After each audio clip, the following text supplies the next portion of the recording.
Hello and welcome to another Let's Play LOTRO with me, Balthelion. So today is the first day I'm recording in 2015 because all the Scalvig stuff was recorded probably November last year or something. So we finally got rid of all that and we're going to start something new. So this time we're heading into the Trollshaws and we're picking up with Trystana again. Because I know some people were asking where she'd been, what she'd been up to.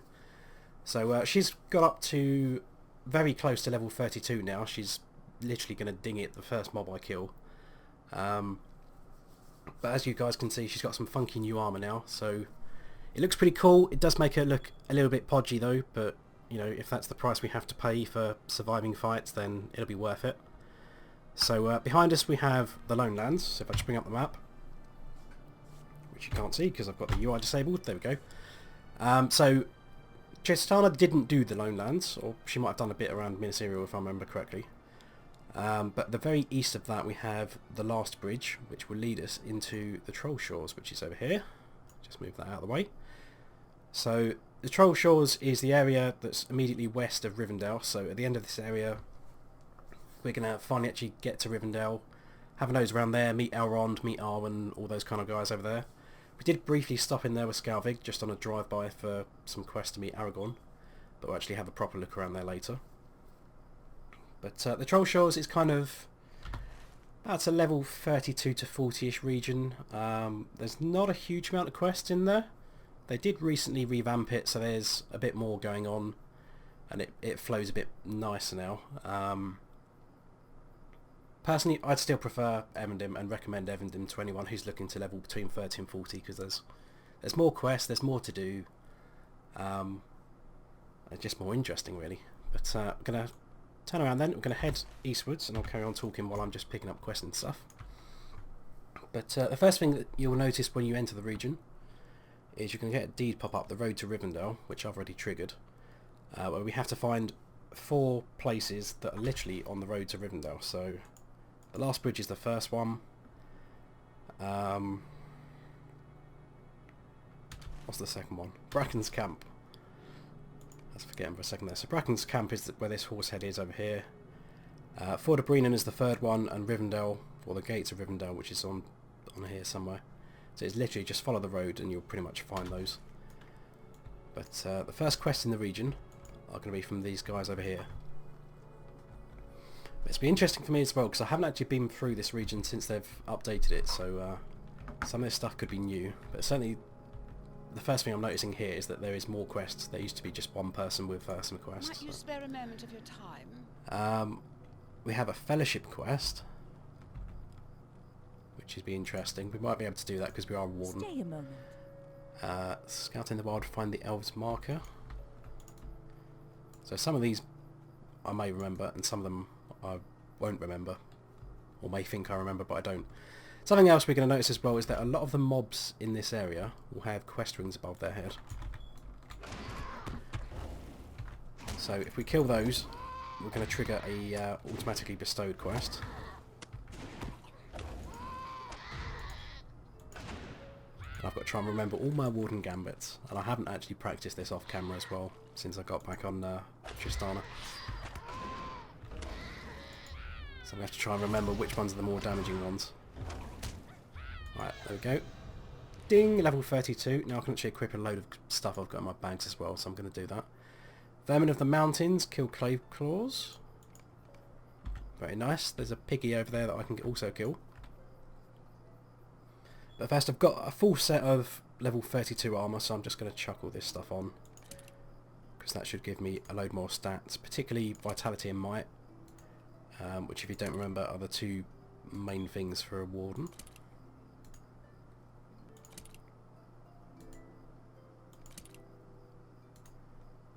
Chuck all those on. I've also got a brand new spear and javelin.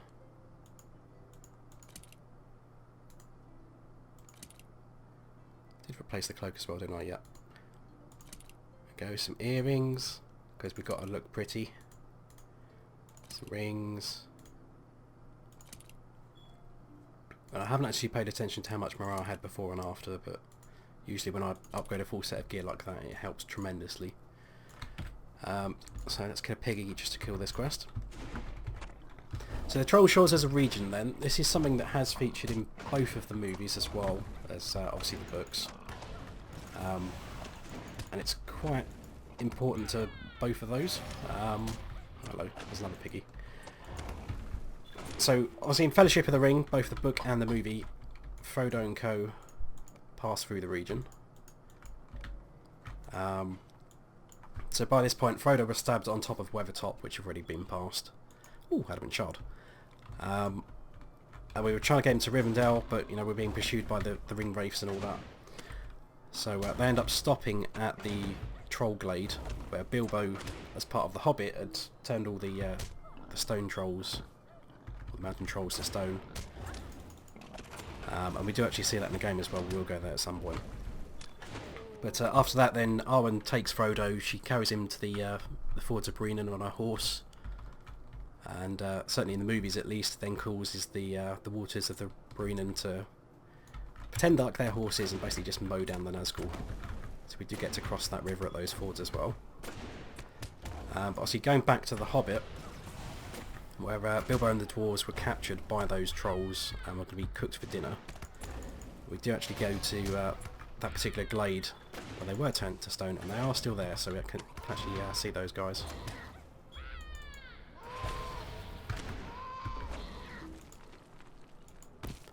Come out your hole. There we go. Boot to the face. That never gets old. So something else I should probably do as well is have a look at Trystana's traits, because I haven't actually done anything with her. I think she was about level 20, 21 or something like that when we last saw her on the series.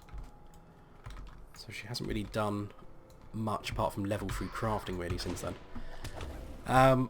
So for those of you who don't remember, the three trait lines for the Warden, Determination is the blue one, is the tanking trait line. Basically stops you from dying. Can't really see what she's doing in the background there. Recklessness, the red one, is the damage trait line, because usually the red one is the damage trait line for all classes. And then the yellow trait line, Assailment, is kind of like the ranged DPS / support kind of thing, where you kind of buff your allies a bit. That's man driving past. I've unlocked a new class deed there as well. Take that off. Where's the Elves marker, just so I know roughly where I'm going? Due east. And that's probably going to take us to Bracken's camp. Okay, so we've got 3 trait points available I can spend in the red tree. What do we have? Morale tap enhancement. So morale taps is where you basically steal life from an enemy and put it on yourself, which is quite nice. And the Warden does do quite a bit of that. Just kind of loosely trying to look around the edges of this screen, because I know there's stuff around here that I can fight while I'm talking. I can't quite see where I'm going. There we are. I'm fighting it in the background somewhere.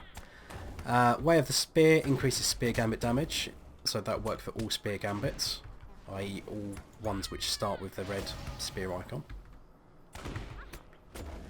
And light type damage, which applies to everything as well. So I think I'm probably just going to go with the spear damage at this point. 4% bleed damage. Probably get that, and then 2 of this. There we go.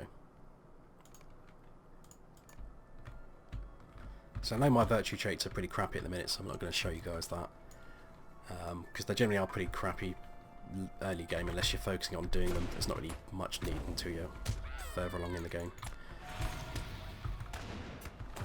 So for those of you who didn't see the Warden before, or maybe just need a refresher as well, the basic mechanics around this class is that instead of like clicking a button which has a certain effect, you know, maybe you throw a javelin or you know, taunt the enemy or press a heal button or something like that, the Warden has 3 basic builder icons, which are the yellow one, Warden's Taunt, the red one, Quick Thrust, and the green one, Shield Bash. And basically you can fire those in a specific sequence, which is going to build up in our Gambit bar over here. And then depending on what we do, if we do a particular sequence, it gets a special skill, like this one's Power Attack, and that will have a specific effect. So that one is a bleed, which is quite nice. The Bethron Branches, that is the 4th tier wood, so I will be needing quite a bit of that. So the whole of the Trollshaws region deals in tier 4 crafting materials. So for wood it's Lebethron, for ores it is dwarf iron and platinum. I can't remember the scholar mats, but they're tier 4 scholar mats, all that kind of stuff. We should also find some plants as well that we might be able to pick up for dyes and stuff. There we go. Right, so let's have a look, because I've probably acquired some new skills and gambits while levelling up that I don't know about, so I'm just going to have a quick review of what gambits I've got. There's a man over there. Zutz, Just Gondolin's Heritage. Let's go kill this cave floor. So I do have access to tier 4 gambits, which is the 4 icon ones, but I haven't quite unlocked tier 5 gambits, and I think that's about level 45. But then, that said, I do have the 5th button available, so maybe I have got a 5th one. Maybe I talk nonsense. There we go, I do. So for example, that's a tier 5 one. So green, red, green, red, green. It's the top tier self-heal, which heals for quite a bit morale initially and quite a bit morale every second. So the main problem people tend to have with the Warden is that they consider that the gambits are fairly hard to remember, and it kind of puts them off learning the class. Or people kind of complain that, you know, if you want to be good at a Warden, you need to kind of do it as your main class. Otherwise you're going to forget this kind of stuff and be a bit rusty. And while there is a certain amount of truth to that, a lot of the gambits, there is kind of a logic behind them. So for example, the self-heal gambit line, which starts green-red, all of the ones that chain together greens and reds are self-heals. So green-red, green-red, green, green-red, green-red, and green-red, green-red, green are all self-heals of stronger potency. And similarly for other ones, you've got the power attack line, which is your bleeds. That just gets upgraded into stronger bleeds. What can I do for you? And there's a lot of interplay as well between the order you can do those things, and I'll talk about that in a second. So we've got First Stable Master, which is Bracken's Camp, which I've just plonked up to. I think the deed's been removed from my quest log, so we're not going to see that. And I forgot to go to the marker first, which will probably send us to this guy, so let's head back downstairs. So, talking about some interplay on some of these gambits then. So, where we've got... I find them. Okay, power attack's the only one I've got in that trait line, so I can't really show that. But in the power attack trait line, which is the bleeds, if you apply the lowest bleed first, then the next highest bleed, then the bleed above that, you'll basically consume that bleed, apply the new bleed, and also deal like a bit of burst damage. Or if you prefer to go kind of like for the long fight and you want as many bleeds as possible on the target, then I think this is that stone I need. There we go. If you want to get as many bleeds as possible on the target, you start with the biggest bleed first, and then the 4 gambit bleed, then the 3 gambit bleed, then the 2 gambit bleed, and then you'll have all bleeds active at the same time, which will probably do more damage in the long run, but obviously you need to A, put those bleeds on the target, and B, just let them do some damage ticking away in the meantime. So that stone we just picked up, it says markings upon this stone point south from the road, indicating the direction of Bracken's Camp, which is where we just were, so we're going to have to go over there and say hello to him.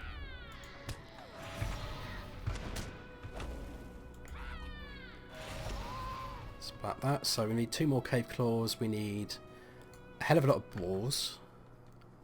That could be a problem, because I think the boars are mostly near the bridge, so we might have already come a bit too far for those guys. We need some sickle flies, they should be around in fairly big numbers as well.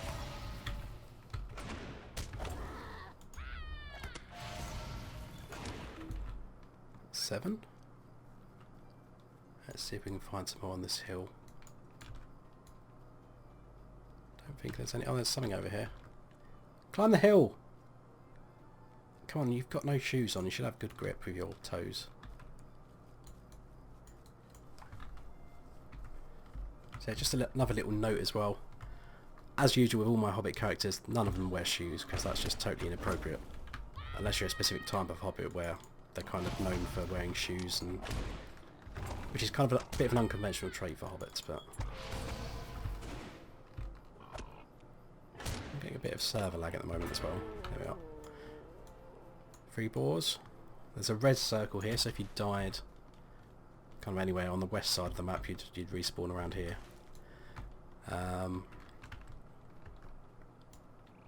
Goblins. There's only a couple of goblins in the whole of the Trollshaws. This kind of ties back into something we'll see a lot later in the game, when we're kind of around Mirkwood level, about level 65.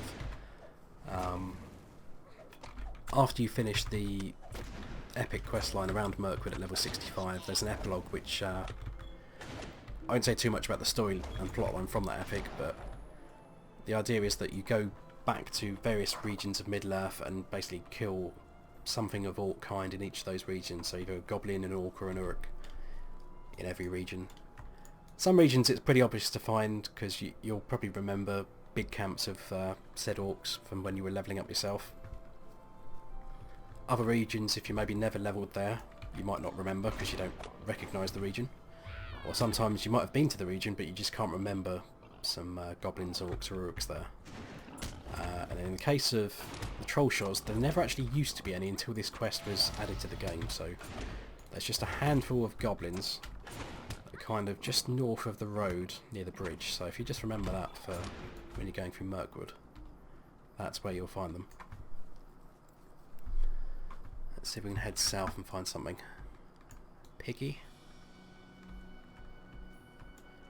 So I've also got another deed that's popped up, Enmity of the Goblins. So this is a Hobbit racial trait.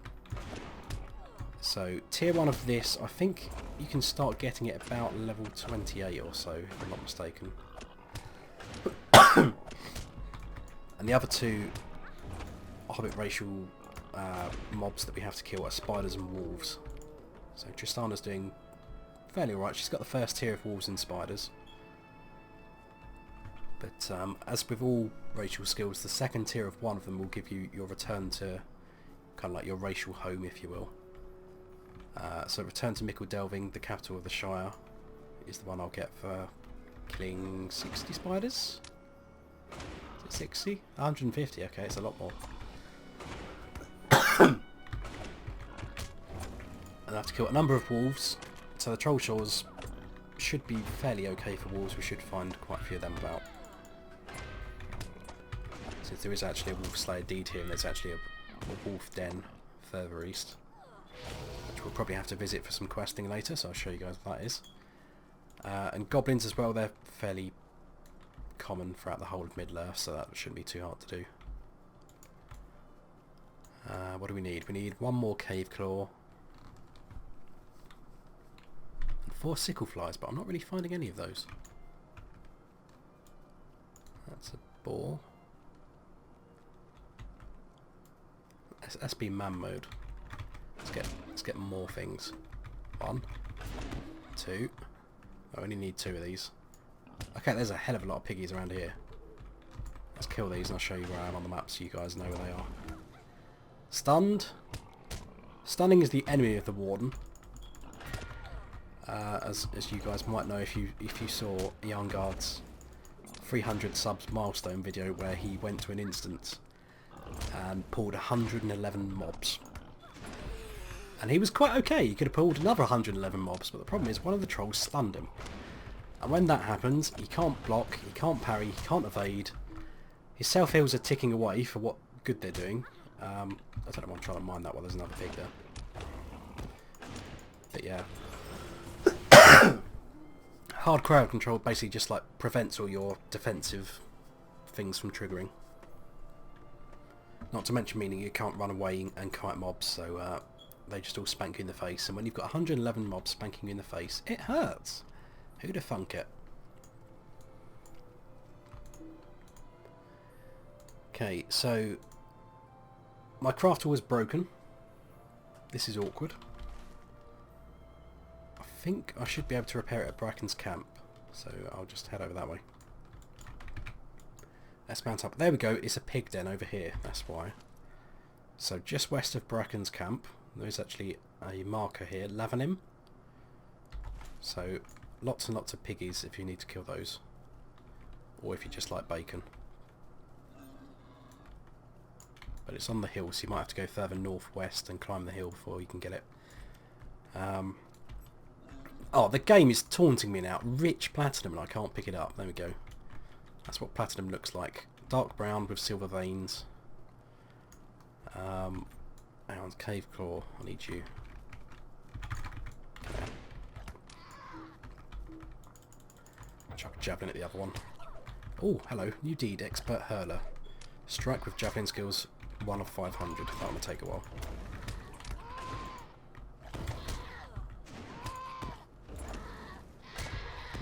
There's something else I should mention about the gambits as well, because while I'm talking, and sometimes I'm not necessarily focusing on what gambit I'm building.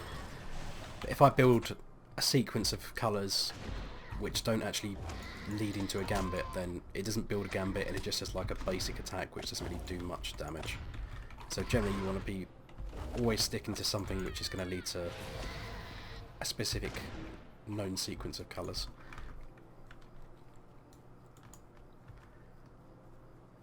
So how many sickle flies do I need after this? It's disappeared off my tracker.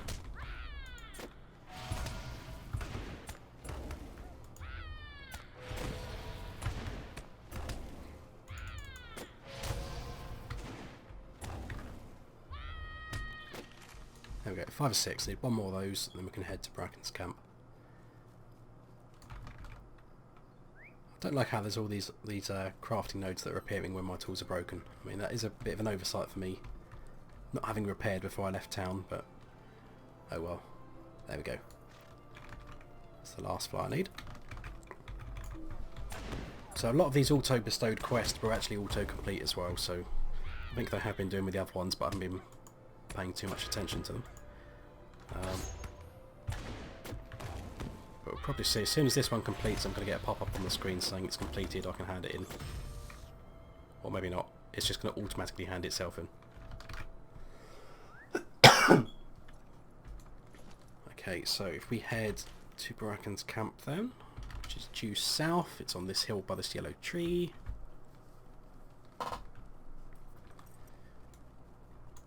So I think that was all 3 quests we picked up at the bridge have now automatically completed, apart from the one that's a fellowship one to go north. The north side of the Trollshaws is generally a bit tougher than the south side, so you might want to avoid that if you're just soloing about. There isn't a repair guy. Oh, there's a repair guy. Bracken himself offers repairs. Let's browse the shop. How may I be of service to you? Repair up. And hand this in. Mago Varnin, will you lend me your ear? So he wants us to find some dwarves. So that's why there's a dwarf sat in his camp there. They've been attacked on the road. And we need to go help his mates. But I think we'll stop there, and next episode we will do that. So see you guys then.